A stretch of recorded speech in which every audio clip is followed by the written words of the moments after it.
अस्सलाम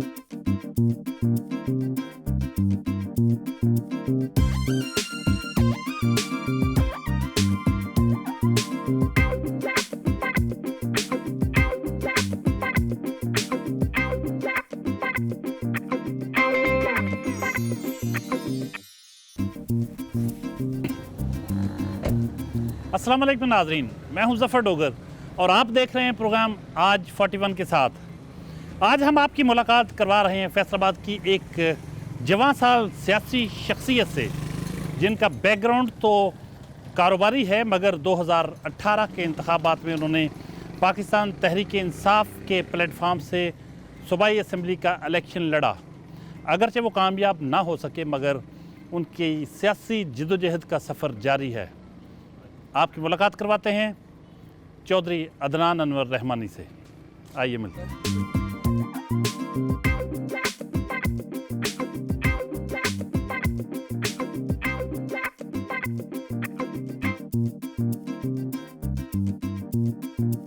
अदनान साहब, आज अपने मुंह से इंट्रोड्यूस करवाएं अपने आप को। पहली तो बात, थैंक यू वेरी मच, आप यहाँ पे आए हैं। डोगर साहब आपके बड़े अरसे से आपका इंतज़ार कर रहे थे, फाइनली यू चूज़ अस, ये बड़ी अच्छी बात है हमारे लिए। और मेरा इंट्रोडक्शन सर ये है कि मैं एक बिज़नेसमैन फैमिली से है मेरा ताल्लुक़, और मेरे वालिद साहब जो हैं वो माइग्रेटेड हैं लुधियाना से। और मेरे वालिद साहब 1 साल के थे जब पाकिस्तान बना, तो पाकिस्तान 1 दिन के थे, तो पाकिस्तान की उम्र और मेरे वालिद साहब की उम्र तकरीबन बराबर ही चल रही।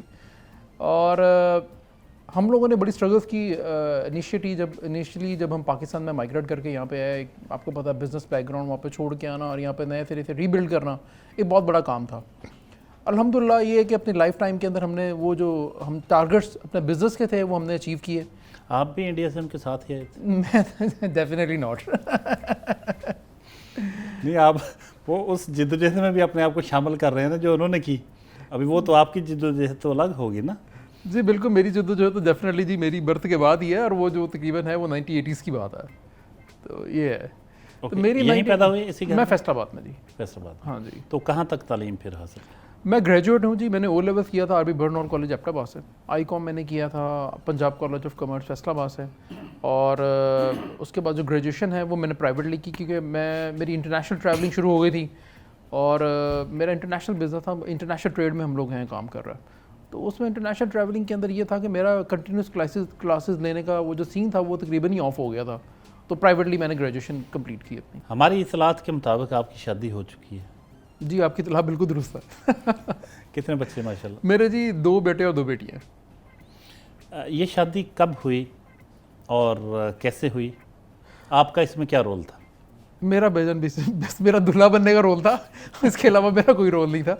बात ये है कि 2011 में मेरी शादी हुई है, और ये प्रॉपर अरेंज मैरिज थी। 21वीं सदी में इस तरह के शहजादे, खूबसूरत नौजवान जो कारोबारी भी हों, पढ़े लिखे हों, फिर भी अपने सारे मामलात माँ बाप पे छोड़े हों, ये बड़ा एक ज़बरदस्त किस्म का, हमें यूँ लगता है जैसे वो जो एक मशरकी रवायात से मुकम्मल तौर पर जुड़े हुए फैमिलीज़ होती हैं, आप उनमें से एक हैं।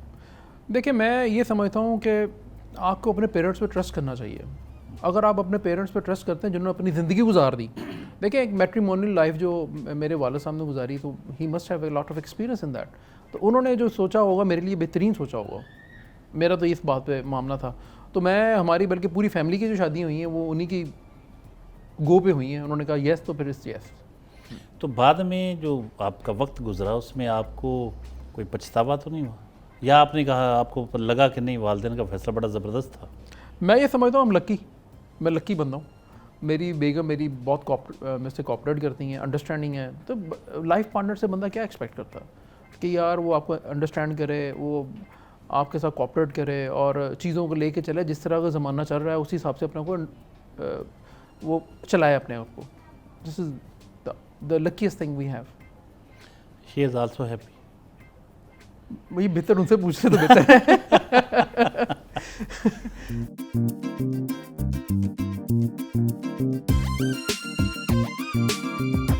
जी, चौधरी अदनान अनवर रहमानी साहब की फैमिली मौजूद है, नाश्ते की मेज़ पे हैं, उनके बच्चे हैं, उनकी मिसेज़ हैं।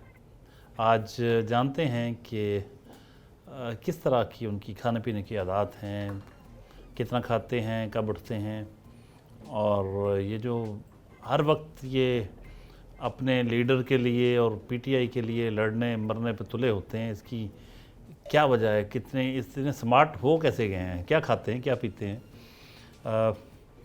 अदनान साहब जी ये बताएंगे आपकी फ़िटनेस का राज क्या है? और आप प्रोग्रामों में भी जब आते हैं तो यूँ लगता है कि बस मुखालिफ की खैर नहीं क्या चक्कर है? सर बात ये है कि फ़िटनेस का कोई राज नहीं है, बस एक बॉडी फिजिक अल्लाह ताला ने दी हुई है, इनहेरिट की हुई है। और बाकी मैं ये समझता हूँ फिटनेस के लिए सबसे इंपॉर्टेंट चीज़ जो आपकी है वो डाइट है।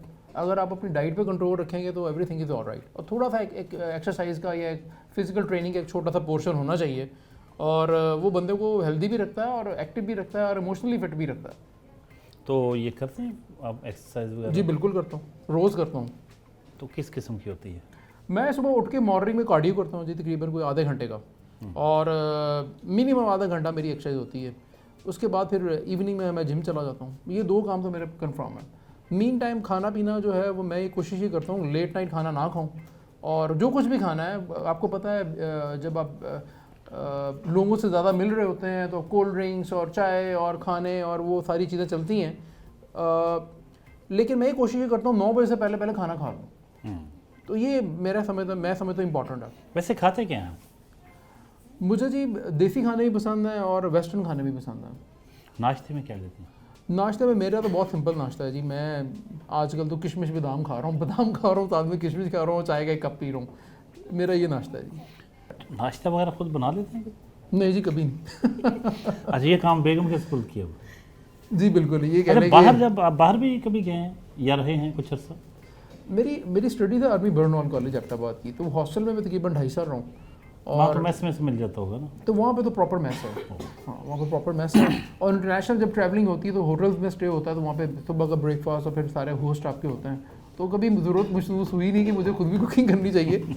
लेकिन मैं एक बताऊँ, मैं खाने पीने का फुल कह लें कि एक शौकीन आदमी हूँ, पकाने का शौकीन आदमी हूँ। आपकी अहलिया मोहतरमा से जानते हैं आपके बारे में। जी बताइएगा ज़रा कि खाते कितना हैं? थोड़ा खाते हैं, ज़्यादा खाते हैं? जी अस्सलाम वालेकुम। ये मुनासिब सा खाते हैं, बहुत ओवर ईटिंग के आदी नहीं है, बस इतना जितना एक सुन्नत के मुताबिक है हुक्म उतना लेते हैं। तो दोपहर को जब ये लंच कर रहे होते हैं उसमें इनकी क्या फरमाइश होती है, और डिनर के वक्त क्या पसंद करते हैं? ये मिक्स है, कोई स्पेसिफिक नहीं है। कभी सब्ज़ी भी ले लेते हैं, कभी मटन चिकन भी है, यानी कुछ भी हो ऐसा जो टेस्टी हो, अच्छा होना चाहिए, जायकेदार चीज़ होनी चाहिए, वो खाना पसंद करते हैं। तो कुकिंग आप खुद करती हैं? जी मैं खुद ही करती हूँ। अच्छा ये बताइए कि हर शख्स की कुछ न कुछ ऐसी चीज़, कोई ऐसी बात, कोई ऐसी आदत ज़रूर होती है जो रिश्ते की जो बॉन्डिंग है उसके लिए वो बड़ी एक बहुत आप समझें कि उसकी बुनियाद होती है। तो ये आपके रिश्ते की कौन सी ऐसी चीज़ है इनकी शख्सियत की, आप समझें, जो आपको बहुत अच्छी लगती है? इनकी ऑनेस्टी बियॉन्ड टू मी, मेरे रिलेशन से लेके, मेरे बच्चों से लेके, घर को लेके, ऑनेस्टी इनकी सबसे बेस्ट मुझे लगती है। झूठ नहीं बोलते। अगर आपको कहीं से ये शिकायत मिले, पता चले इन्फॉर्मेशन कोई, हम तो सहाफ़ी हैं ना, हम तो सोर्सेज की बात करते हैं, ख़बरों में रहते हैं, शक से हमारे काम का आगाज़ होता है। आपको कोई शक डाले कि ये बाहर कहीं इधर उधर नज़र आए हैं किसी के साथ, तो आप मान लेंगे? नहीं, बेस आपको मैंने बताया कि बेसिक जो है हमारे रिश्ते की बुनियाद ऑनेस्टी पे है। नहीं, वो अगर आपको वैसे बता भी दें कि हाँ नहीं, जब तक मेरी इनसे पर्सनली गुफ्तगू नहीं होगी, मैं तब तक किसी दूसरे बंदे के कहने पे नहीं यकीन करूँगी कि हाँ ये हुआ है। ये नहीं हो सकता। यही रिश्ते की खूबसूरती, और मुझे इन पे पूरा यकीन है इंशाल्लाह ताला कभी भी ऐसा नहीं होगा कि लोग अगर आके, बहुत कुछ प्रोपेगेंडा होता है आजकल, तो हर तरह से झूठ मिलता है आपको सुनने को, देखने को। आजकल आप सोशल मीडिया पे भी देख लें तो आपको रियलिटी का कहीं आंसर बहुत कम मिलता है, ज़्यादा झूठ ही होता है। तो आप किसी के कहने पे आके, हाँ कोई ऐसा बंदा हो वैलिड जिस पे आप कहते हो कि हाँ इनकी तरह मैं यकीन करती हूँ, उसने मुझे कहा है कि ये हुआ है और उसने आँखों से देखा है, तो फिर एक पॉइंट आता है अदरवाइज नहीं। क्या बात है जी, क्या यकीन और एतमाद, कितनी हमारी जो मशरकी ख़वातीन कितना एतमाद करती हैं अपने शौहरों पे, और शौहर जो हैं वो कितने अच्छे होते हैं। नहीं, इसमें मैं एक और चीज़ ऐड ऑन करना चाहूँगा, ये ऑनेस्टी और ये कॉन्फिडेंस जो मेरी बेगम से जिससे बात कर रही हैं, ये पिछले 11 साल की जनाब हमारी मेहनत है। हमने अपने 11 साल अपनी रेपुटेशन को बिल्ड रखा है। हमने 11 साल झूठ नहीं बोला, जो चीज़ क्रॉस चेक हुई है वही हुई है जो हमने कहा है।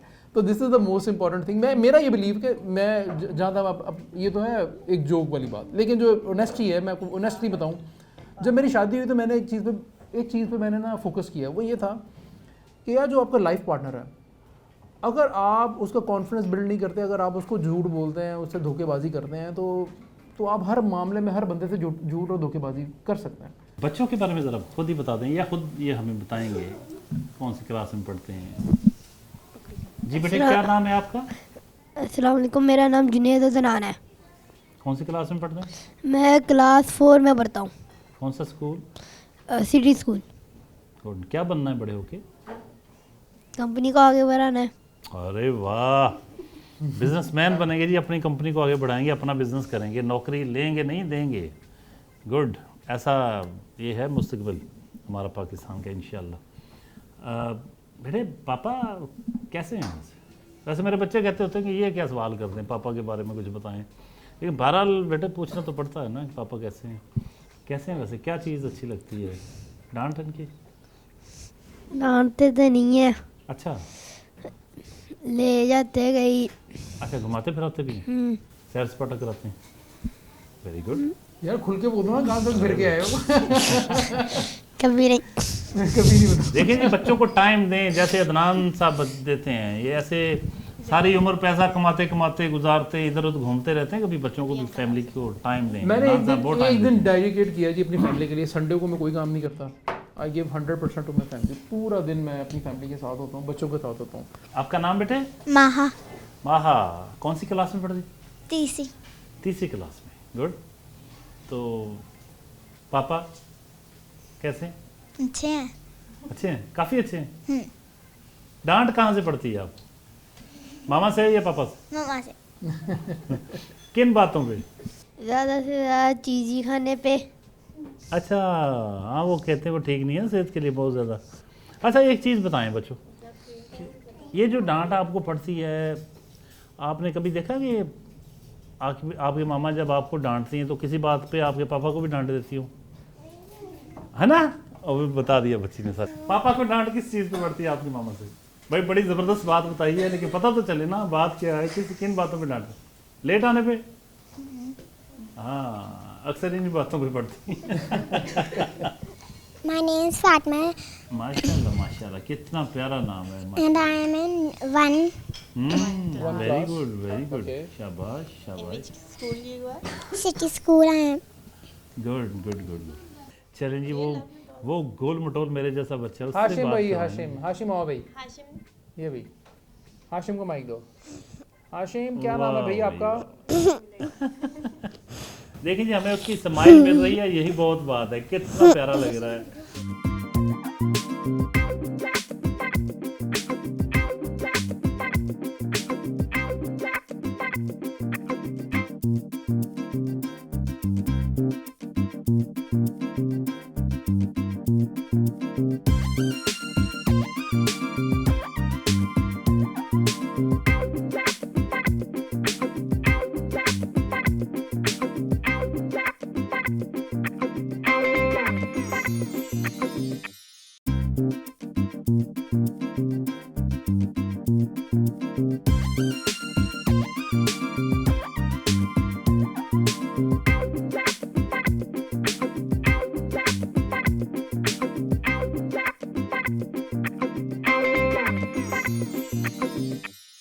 घर के बिल्कुल पास ही अदनान साहब का पॉलिटिकल सेक्रेटेरिएट है।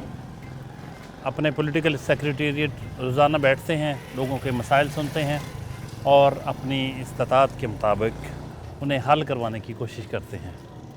अभी आपको इनके पब्लिक सेक्रेटेरिएट लिए चलते हैं।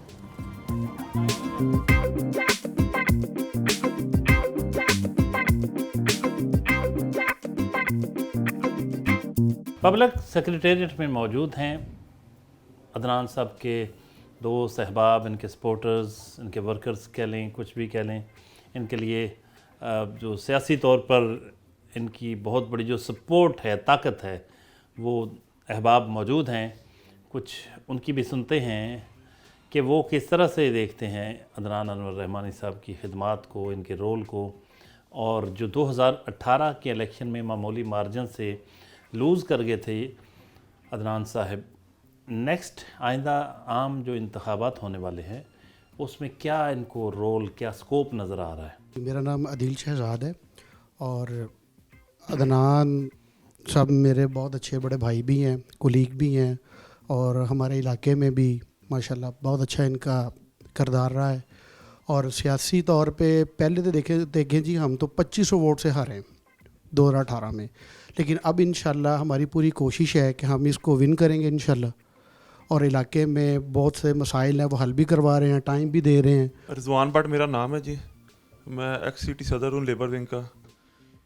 मेरे ख्याल से सर जब 2011 था ना, टाइम था, तो जब खान साहब इधर फैसलाबाद में आते थे तो उस वक्त 2.5-4 की फ्लैक्स सिर्फ लगती थी। धोबी घाट में भी उन्होंने जलसा किया, 2.5-4 से ज़्यादा बड़ी किसी ने फ्लैक्स नहीं लगाते थे रोड पर। ये अदनान साहब ही थे उस वक्त, इन्होंने अपना जनाब जो साइन बोर्ड पर पार्टी के लिए इन्होंने इन्वेस्टमेंट की, उधर बोर्ड लगाए, और धोबी घाट की जो बिल्डिंग है उन पर बड़ी फ्लैक्सें लगाई, जो बड़ी बड़ी फ्लैक्सें होती हैं। इफ्तिखार अहमद मेरा नाम है और मैं एक्स टिकट होल्डर हूँ चेयरमैन का CC 119 से। जहाँ तक अदनान रहमानी की बात है तो ये तो माशाल्लाह एक सियासी घराने से चश्मो चिराग हैं, और इनके वालिद साहब की बड़ी खिदमत है इस इलाके के लिए। वो भी एक समाजी शख्सियत भी थे, एक सियासी शख्सियत भी थे, और मैं समझता हूँ कि किस हद तक इन्होंने उनके खिलाफ यहाँ पुर भी की है। और जब ये पिछले हालिया इलेक्शन के अंदर इनको टिकट मिला तो उन्होंने इलेक्शन बहुत अच्छा कंटेस्ट किया और बड़ी मेहनत की इन्होंने, इसकी मेहनत में कोई शक नहीं है। अदनान भाई की मिलने गिलनी बहुत अच्छी है, लोगों से बहुत अच्छे तरीके से मिलते हैं, ये अवाम के साथ भी अच्छे तरीके से आते हैं। बाकी जो है इनके मामलात है दूसरे जो बहुत अच्छे तरीके से ये चलाते हैं, सारे किसी के साथ कोई लूज़ बात नहीं करते, बड़ा अच्छा है मामलात है इनका। बाकी हर बंदे का एक अपना तरीका होता है, मगर इनका तरीका थोड़ा सा डिफरेंट है। हर बंदे को मिलते हैं अच्छे तरीके से, कम बात करते हैं। बिस्मिल्लाहिर्रहमानिर्रहीम। शान अहमद मेरा नाम है जी। मैं तकरीबन 6 साल से PTI के लिए काम कर रहा हूँ, और PTI में मुझे लाने वाले भी अदनान रहमानी साहब हैं। मैं समझता हूँ कि फैसलाबाद में अगर कोई साफ़ सुथरा सियासतदान है तो वो मैं समझता हूँ अदनान अनवर रहमानी है, और पाकिस्तान की जो सियासत है उसको अदनान रहमानी जैसे बंदे की अशद ज़रूरत है। आप PP 112 से पहली दफ़ा आप जब सियासत में आए तो आपका इलेक्शन बड़ा हैरान हुए सब कि मियां ताहिर जमील के मुकाबले में आप इतने ज़्यादा वोट ले गए, बल्कि इतने वोट ले गए कि आप तकरीबन जीत के बिल्कुल करीब पहुंच गए थे। तो एक बिल्कुल नया जो बंदा सियासत में आए, बिल्कुल नया तो नहीं कह सकते, लेकिन बहरहाल फिर भी उनकी एक नई एंट्री ज़रूर थी। फर्स्ट टाइम आप लड़ रहे थे, तो ये इतनी मोहब्बत, इतना रिस्पांस किस बिना पे आपको मिला? सबसे पहले तो मैं उन लोगों को शुक्रिया अदा करता हूँ, उन सब दोस्तों का जिन्होंने 2011 से जब से मैंने पार्टी को ज्वाइन किया तब से लेके अब तक मेरे साथ स्टैंड कर रहे हैं। और मैं एक समझता हूँ उनकी मोहब्बत जो है वो नाकाबिल दीद मोहब्बत है, जो प्यार वो मुझे कर रहे हैं उनका मैं कहता हूँ उनकी मिसाल ही नहीं है। हमारा बड़ा सिंपल इनपुट है और मैं समझता हूँ उसका आउटपुट भी पॉजिटिव है। इनपुट पॉजिटिव होगा तो आउटपुट भी पॉजिटिव ही होगा। इनपुट ये है कि किसी को धोखा मत दो, किसी से झूठ मत बोलो, जो सही और हक सच की बात है वो करो। और पॉलिटिक्स के अंदर हमेशा पॉलिटिक्स होनी चाहिए लोगों को फ़ायदा पहुँचाने के लिए। हमने जितनी भी सियासत की है उसका एक ही मकसद था कि लोगों की खिदमत की जाए, लोगों को फ़ायदा पहुँचाया जाए। उसके लिए हम पुरअज़म हैं। हम सियासत में ना होते हुए इससे पहले भी हम वेलफेयर का काम करते थे, और अगर सियासत के अंदर हम हैं तो वेलफेयर का काम हम लोगों ने 2 गुना 3 गुना ज़्यादा ही किया है। मकसद सिर्फ एक है कि लोगों को ज़्यादा से ज़्यादा फ़ायदा मिले। आइंदा इलेक्शन में क्या इम्कानात देखते हैं? इंशाल्लाह ना सिर्फ मैं, इंशाल्लाह पूरी PTI फैसलाबाद से स्वीप करेगी। लेकिन सवाल ये, फिर वही बात करूँगा कि मेन चीज़ ये है कि आप कौन सा मटीरियल असेंबली अपने रिप्रेजेंटेटिव कौन से जो भेजना चाह रहे हैं। अगर आपके रिप्रेजेंटेटिव साफ़ सुथरे होंगे, अगर आपकी इनपुट अच्छी होगी, अगर आप एक बेदाग उम्मीदवार को असेंबली में भेजेंगे, आपकी रिप्रेजेंटेशन वो बंदा करेगा हल्के की जो कि बंदा बिल्कुल ठीक होगा, मतलब अपनी इसकी प्री क्वालिफिकेशन ऑनेस्टी होनी चाहिए और उसको स्किल आनी चाहिए कोई भी काम करने की। तो मेरा यकीन है कि इंशाल्लाह पाकिस्तान जो है ना, जो खान साहब का ख्वाब है हकीकी तब्दीली का, वो डेफिनेटली फुलफिल होगा।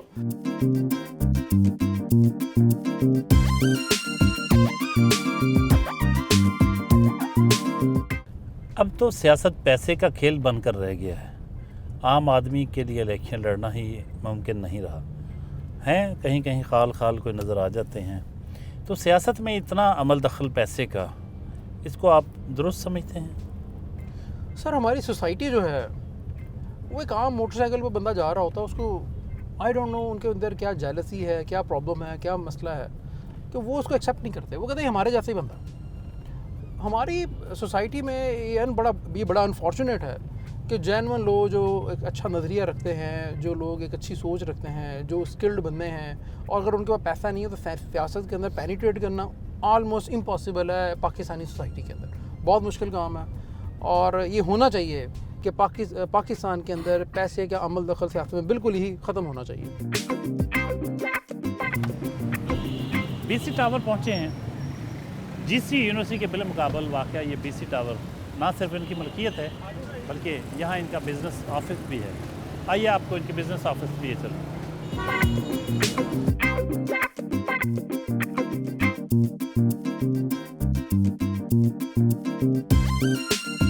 ये आपके कारोबार की नौइयत क्या है उसके बारे में बताइए, और प्लस ये कोई अंदरून मुल्क ज़्यादा होता है या बैरून मुल्क से आप कोई लेन देन आपका इस बिज़नेस के हवाले से?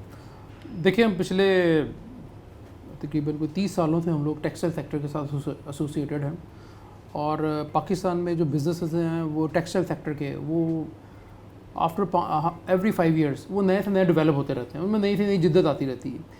तो ये पिछले हम लोग 2018 से हम लोग जो बिज़नेस कर रहे हैं वो डिजिटल टेक्सटाइल प्रिंटर्स का कर रहे हैं, क्योंकि पाकिस्तान में जो कन्वेंशनल प्रिंटर हैं जिसको रोटरी कहते हैं या फ्लैट बेल्ट प्रिंटिंग कहते हैं, वो उसकी एनर्जी कंजम्पशन बहुत है और मैन पावर बहुत चाहिए। डिजिटल प्रिंटिंग एक ऐसी टेक्नोलॉजी दुनिया में आई है कि जो कि आपकी थोड़ी सी मैन पावर, थोड़ी सी इलेक्ट्रिसिटी के अंदर आपको बहुत ज़्यादा प्रोडक्शन दे देती है। तो हम लोग आजकल हमारा फोकस उसके ऊपर है, उसको मैं ही डील कर रहा हूँ जी। ये जो ये कपड़ा नज़र आ रहा है, इतनी डिज़ाइनिंग, ये हर तरह की डिज़ाइनिंग के लिए आप जो डिजिटल मशीनें हैं वो इंपोर्ट करते हैं?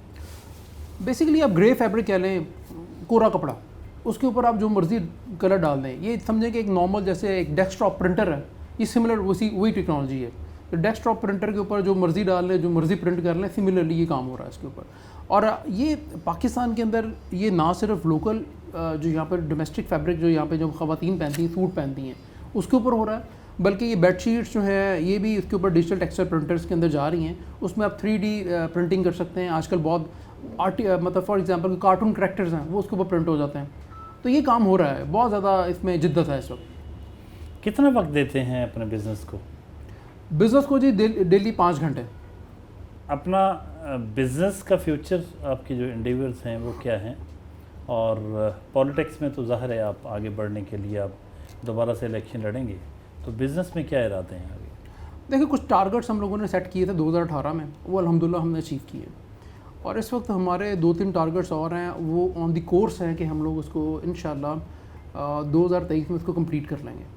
तो बिज़नेस में भी हम लोग टारगेट सेट करके चल रहे हैं, और उसमें हम उसकी प्रोग्रेस चेक करते हैं एवरी ईयर कि हमने उसको अचीव किया है कि क्या नहीं किया। ये बड़ा ज़रूरी है, चेक एंड बैलेंस। अगर आप अपने बिज़नेस पे चेक एंड बैलेंस नहीं रखेंगे तो आप प्रोग्रेस नहीं कर पाएंगे। नॉन लीग के अरकान असम्बली का इंटरव्यू करें तो उनके कमरों में हमें शेर के ढांचे नज़र आते हैं, तो बाज़ तो ज़िंदा शेर लिए फिरते हैं। तो आपके दफ्तर में बाकी तो सब ठीक है, लेकिन ये शेर की फ़ोटो नज़र आ रही, एक वो शेर पूरा बना हुआ है, और कहीं मुस्तकबिल में आप नॉन लीग में जाने का इरादा तो नहीं रखते? देखिए शेर की फ़ोटो तो हमने लगाई हुई जी, वो शेर की फ़ोटो है। बाकी ये टाइगर लगा हुआ है, ये खान साहब की टाइगर्स की पिक्चर्स हैं। ये बेसिकली हमें गिफ्ट आते हैं जी चाइना से। चाइना में जो साल होते हैं लूनर ईयर जो उनके हैं, उन्होंने हर चीज़ को किसी ना किसी चीज़ से तशबीह दी हुई है। कोई बिल्ली वाला साल है, कुत्ते वाला साल है, जो पिछला साल उनका चल रहा था वो टाइगर ईयर था, तो उन्होंने हमें टाइगर भेज दिए, टाइगर गिफ्ट कर लिए, तो काफ़ी टाइगर है।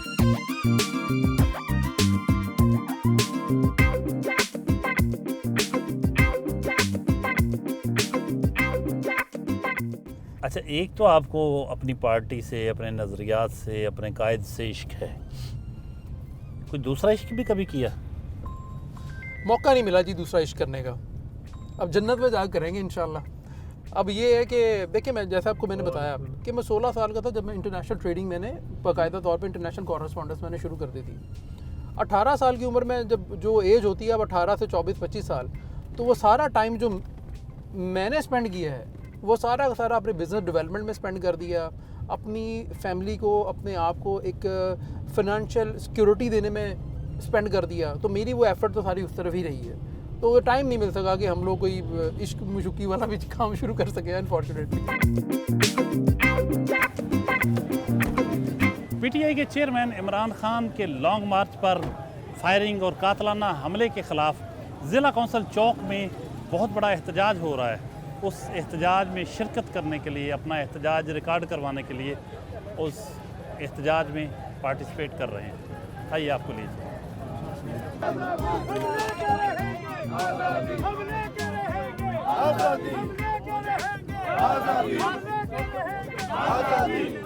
ज़िला कौंसिल चौक में बहुत बड़ा मुजाहरा हो रहा है इमरान खान पर जो कातलाना हमला हुआ। पीटीआई के हज़ारों की तादाद में कारकुन यहाँ मौजूद हैं। पीटीआई के एमएनए फैज़ुल्लाह कमोका साहब मौजूद हैं। बहुत बड़ी तादाद में दीगर जो ओहदेदार हैं, कारकुनान हैं, वो भी मौजूद हैं। न्यूज़ के लिए तो जो कुछ हो रहा है वो सारा कवर होता रहेगा। साथ हम इस मौके पे मुनासिब समझा कि अपने प्रोग्राम के लिए भी फैज़ुल्लाह कमोका साहब जो कि पार्टी की कोर कमेटी के भी मीटिंग है, जो उसके मेंबर हैं और इमरान खान साहब के बहुत करीबी साथी तस्वर किए जाते हैं, तो ये अदनान साहब के बारे में इनके क्या व्यूज़ हैं वो भी जानते हैं। सर, कहेंगे कि आपकी पार्टी के एक टिकट होल्डर अदनान अनवर रहमानी साहब आपकी नज़र में? जी, अदनान अनवर रहमानी साहब की पार्टी के लिए बहुत कुर्बानियाँ हैं और हमेशा इन्होंने जो भी पीटीआई की काज के लिए जो भी इनके ज़िम्मेदारी लगाई गई है, इन्होंने हमेशा उस ज़िम्मेदारी को पूरा किया है। और मैं उम्मीद करता हूँ कि इंशाअल्लाह ताला ऐसे ही लोगों की वजह से ये पार्टी इस वक्त इस मुकाम पे पहुँची है और उम्मीद करता हूँ कि इंशाअल्लाह ये इसी तरह से अपना काम जारी और सारी रखेंगे और पाकिस्तान में हकीकी आज़ादी के लिए इनकी जद्दोजहद पे मैं इनको सल्यूट भी पेश करता हूँ और मुबारकबाद भी देता हूँ।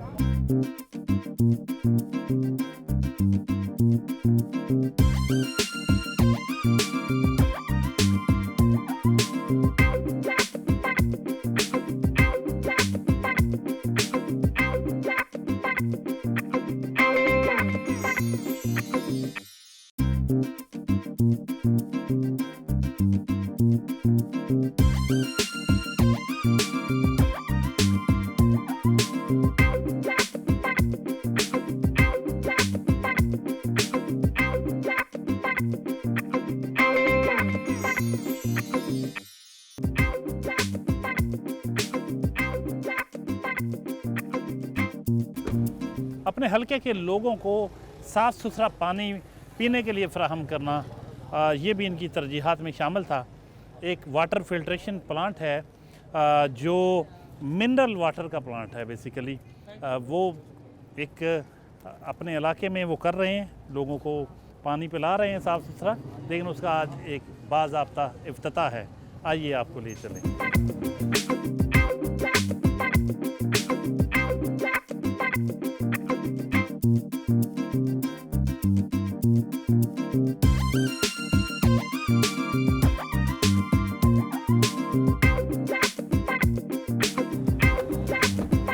रहमानी वेलफेयर फाउंडेशन के ज़रिए एहतमाम चलने वाले रहमानिया वेलफेयर हॉस्पिटल पहुँचे हैं।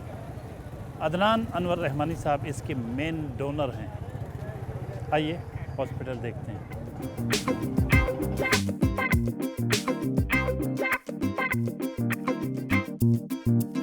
एक छोटा सा एक हॉस्पिटल बनाया हुआ है यहाँ पे नाज़ोबाद के अंदर। इसको हमने इनिशिएट किया था, इसकी इनाग्रेशन जो हुई थी वो 2006 में हुई थी। तब से लेके 2022 आ रहा है, बल्कि एंड हो रहा है, तो ये अल्हम्दुलिल्लाह ये फंक्शनल है और टोटली ये चैरिटेबल हॉस्पिटल है।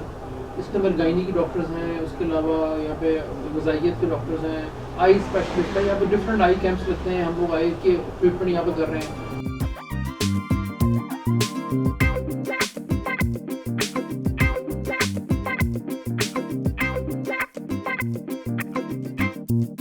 कैनालबर्ग फैक्ट्री एरिया पहुँचे हैं। यहाँ पीटीआई के कुछ काफ़ी सारे रहनुमा जमा हैं, कारकुन हैं, उनसे मुलाकात है और यहाँ उनकी बातें सुनते हैं। इस हलके की शख्सियत हैं, सियासी शख्सियत, पीटीआई से हैं, इलेक्शन लड़ते हैं और हो सकता है आपके उम्मीदवार भी हों दोबारा। इंशाअल्लाह ताला जी, इंशाअल्लाह जी। इसी वजह से इतनी मेहनत कर रहे हैं ना इनके लिए, इनके लिए इसी वजह से इतनी मेहनत कर रहे हैं। तो क्या खान साहब अपना इनमें क्या ऐसी बात है कि आप यहाँ इस हलके में और भी उम्मीदवार होंगे तो कोई तो वजह होती है ना किसी का साथ देने की? ये आप भी सुबह से इनके साथ ही फिर रहे हैं ना, उनकी शख्सियत, उनका प्यार मोहब्बत आपने देख लिया होगा ना कि बहुत ही नरम गोशा और इंसान को इंसान समझते हैं। एक हमारे दोस्त हैं, भाई हैं, वो भी पीटीआई के ही हैं, सही है, लेकिन उनका मोबाइल इस तरह से वो बंदा बात कर रहा है और वो मोबाइल उनका अपने मोबाइल पे देख रहे हैं, वो चीज़ उनमें नहीं है। इस वजह से इनसे हमारा बहुत ज़्यादा प्यार है। पिछले इलेक्शन में फर्स्ट टाइम ये इनकी एंट्री हुई और लेकिन इतने ज़्यादा वोट लिए 44,000 के लगभग। जी जी। तो 48,000 वोट थोड़ा सा डिफरेंस था जिससे रह गए। तो आइंदा इलेक्शन में आप क्या देखते हैं? डिफरेंस इंशाल्लाह ख़त्म हो जाएगा। हमें पता लग गया ना वो डिफरेंस हुआ कहाँ से है, वो रहमानी साहब को भी पता लग गया डिफरेंस पड़ा कहाँ से, वो हमें भी पता लग गया डिफरेंस कहाँ से पड़ा है। कुछ हमारे साथ नहीं चले, ओपन नहीं चले, वो हमें नहीं पता लगा, हम उनके साथ ओपन चले, वो हमारे साथ नहीं चल सके। तो आइंदा कैसा देखते हैं? इंशाल्लाह ताला अब हमें पता लग गया कौन हमारे साथ है, तो और जो नाराज़ भी हैं हम उन्हें राज़ी कर रहे हैं इंशाल्लाह ताला। हाजी शहजाद साहब मौजूद हैं, कुछ बातें उनकी भी। जी, एक तो माशाल्लाह जे आज 3-4 साल हो गए हैं इलेक्शन हुए को भी, और ये मुसलसल मुतवातर हफ्ते बाद 10 दिन बाद हमारे पास इधर इलाके में लोगों के साथ मिलते जुलते रहते हैं। और जो फंड मिला है इनको एमपीए के ना होने के वजह से भी, टिकट होल्डर तो है ना, इन्होंने लगाया लोगों के इलाकों में, तरक्याती काम भी बहुत करवाए हैं।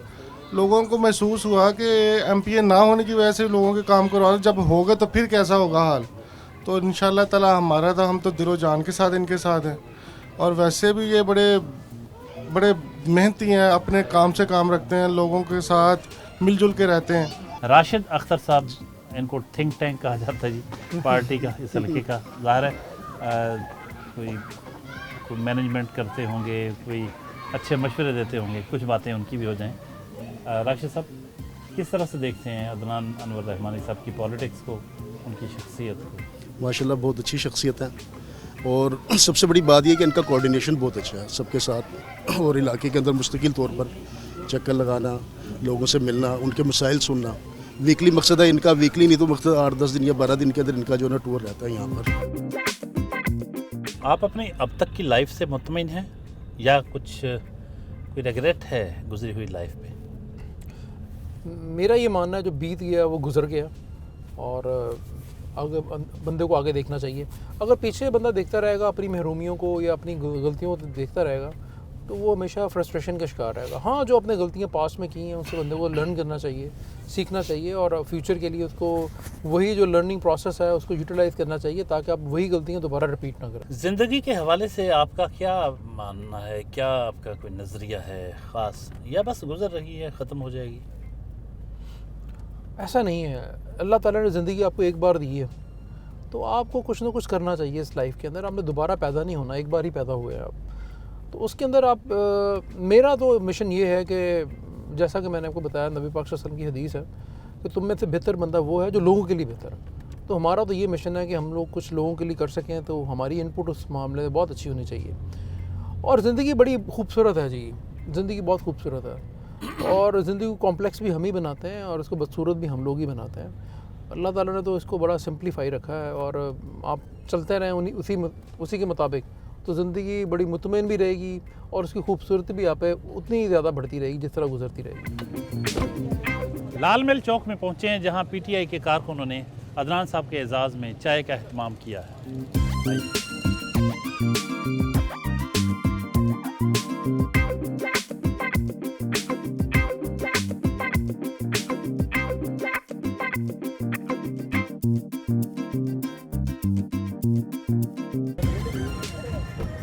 पुरानी सेंट्रल जेल का इलाका है मोमनाबाद। यहाँ एक कुछ तरक्याती मंसूबे हैं, उनका इफ्तिताह है।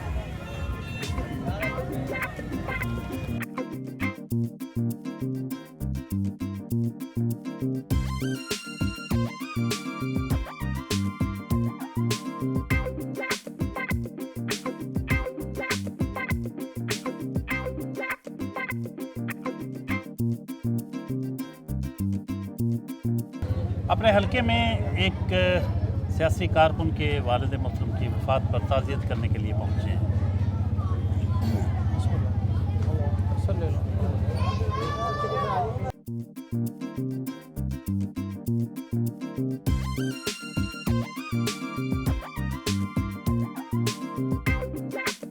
चौधरी अदनान अनवर रहमानी साहब के एजाज़ में एक डिनर का अहतमाम किया गया है।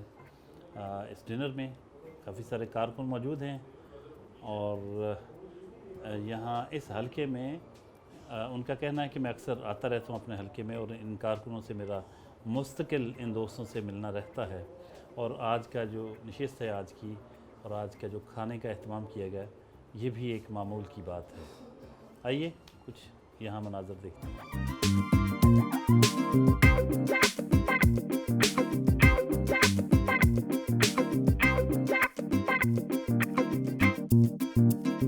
अदनान साहब, आखिर में आप कोई मैसेज देना चाहें, अपने कारकुनों के नाम पैगाम देना चाहिए, कौम के नाम पैगाम देना चाहें, क्या कहेंगे, कैसे कंक्लूड करेंगे? मैं कंक्लूड इस तरह करूँगा। सबसे पहले आपको शुक्रिया अदा करूँगा, आज आपने पूरा दिन मुझे दिया और आज आपने एक दिन निकाला मेरे लिए और मेरी सारी दिन की एक्टिविटी आप लोगों ने आज रिकॉर्ड की है। मैसेज मेरा बड़ा सिंपल और क्लियर है कि आप अपनी नीयत अच्छी रखें, ज़िंदगी गुजारने के लिए नीयत ठीक रखें, इनपुट अच्छी रखें, उन बुनियादों पे जो नबी पाक सल्लल्लाहु अलैहि वसल्लम ने आपको सिखाई हैं, आप उन बुनियादों पे काम करें। इंशाअल्लाह ये कोई अल्लाह ताला हर जगह पे आपको कामयाबी देगा। और अगर आप अपना हौसला ना हारें किसी भी मामले में, अगर आप हौसला हार गए तो आप दरमियान में ही निकल जाएंगे, दिल छोड़ जाएंगे। दिल कभी नहीं छोड़ना। जब आपकी इनपुट ठीक है, आपकी तरफ से 100% आप इनपुट दे रहे हैं, तो अपने किए के ऊपर बिलीव करें और हौसला रखें। इंशाअल्लाह अल्लाह ताला कामयाबियाँ देगा। और मुझे यकीन है जो जहाँ के पॉलिटिकल मामले में चल रहे हैं, पॉलिटिकल मामले भी मेरी उसी बुनियाद पे हैं। एक बुनियाद ये है कि मैंने अपनी तरफ से सच बोलना है, डिसऑनेस्टी नहीं करनी, और मेरी इनपुट अपने हलके के हवाले से, अपने लोगों के हवाले से, मेरी ऑनेस्टी उन लोगों के साथ होनी चाहिए। जब तक वो एग्जिस्ट करेगी, मेरे दिल में मैल नहीं आएगा, मुझे यकीन है कि इनके दिल भी मेरे दिल के साथ जुड़े रहेंगे। इनके दिल भी मेरे साथ जुड़े रहेंगे। बहुत शुक्रिया अदनान साहब, थैंक यू वेरी मच। आपने आज वक्त दिया, आज आपके साथ भरपूर दिन गुज़रा, आपका बहुत शुक्रिया, थैंक यू। बहुत शुक्रिया। नाज़रीन, आपने देखा ये थे चौधरी अदनान अनवर रहमानी साहब। आपने उनकी बातें सुनी, उनके ख़यालात सुने, उनके नज़रियात से आगाही हासिल की, उनके दोस्तों की बातें सुनी, उनके बारे में किस तरीके से सुबह से शाम तक वो अपना दिन और रात करते हैं, ये सब कुछ आपने देखा। यकीनन बहुत कुछ आपको अच्छा लगा होगा। अगले हफ्ते नए मेहमान के साथ हाज़िर खिदमत होंगे। तब तक के लिए इजाज़त, अल्लाह हाफ़िज़।